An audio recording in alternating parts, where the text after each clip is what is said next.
Chart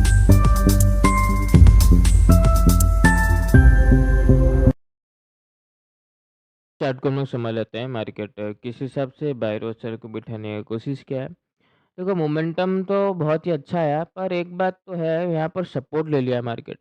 ये जो हम लोग का सपोर्ट है और ये जो क्लोजिंग प्राइस है इसको वो ऑपरेटर डिफेंड कर लिया है, मतलब उसमें अभी भी थोड़ा-सा हिम्मत या थोड़ा-सा पैसा है।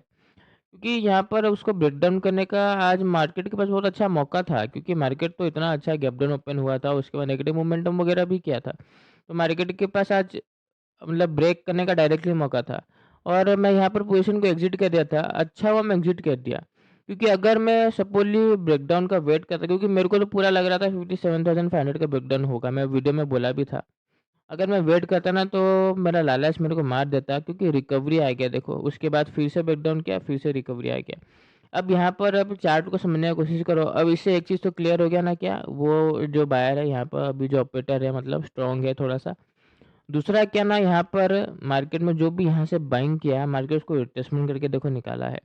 फिर उसके बाद जब ब्रेकआउट हुआ, अब देखो जब यहाँ पर भी पहला कैंडल का ब्रेकआउट होता है ना, दूसरे लोग बाइंग करते हैं।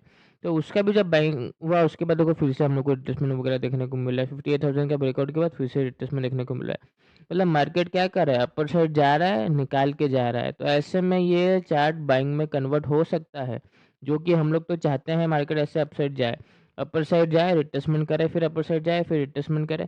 ऐसे में क्या ना ये कंटिन्यूएशन में जा सकता है, क्योंकि यहाँ पर रिटेलर का पोजीशन नहीं होता है, वीक और फ्रेश बायर का पोजीशन नहीं होता है। तो वही बात है, हम लोग को वापस से देखो 57,500 पे अब एसएल देखने को मिलेगा डायरेक्टली, क्योंकि आज तो वहीं से लगभग सपोर्ट लेने की कोशिश किया है। Flat opening, gap opening, gap down के बाद भी अगर पॉजिटिव मोमेंटम आए, हम लोग बाइंग साइड जाने की कोशिश करेंगे। वही बात है, यहाँ पर जो फ्रेश बायर को निकाल के गया है, तो हम लोग को डाउन साइड जाने का यहाँ पर चिंता नहीं करना चाहिए कि मार्केट वो रिट्रेसमेंट करेगा या डाउन साइड वगैरह जाएगा। डायरेक्टली अपसाइड वगैरह का मोमेंटम करना चाहिए। निफ्टी का चार्ट को देखें तो ये ह्यूज वोलेटिलिटी क्रिएट किया है। जो भी यहाँ पर बाइंग किया अपने सपोर्ट के आसपास, मार्केट उसको अच्छे से बिठाया, फिर उसको निकाला।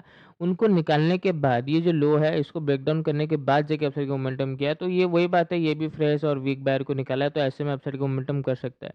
और एक बात क्या ना, आज गैप डाउन इतना ह्यूज था कि ये जो बायर है ना, जो भी वीक बायर होगा और जो भी पोजिशनल बायर होगा वो डर के निकल गया होगा, ये तो तय है।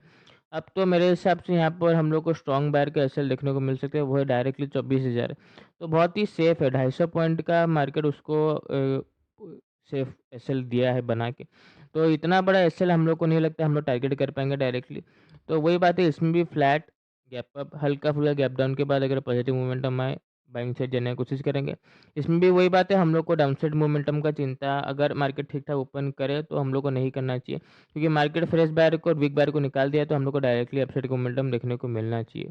ऑन द स्पॉट सिचुएशन थोड़ा चेंज हो सकता है, प्रॉपर कंफर्मेशन के साथ ही ट्रेड करना। धन्यवाद।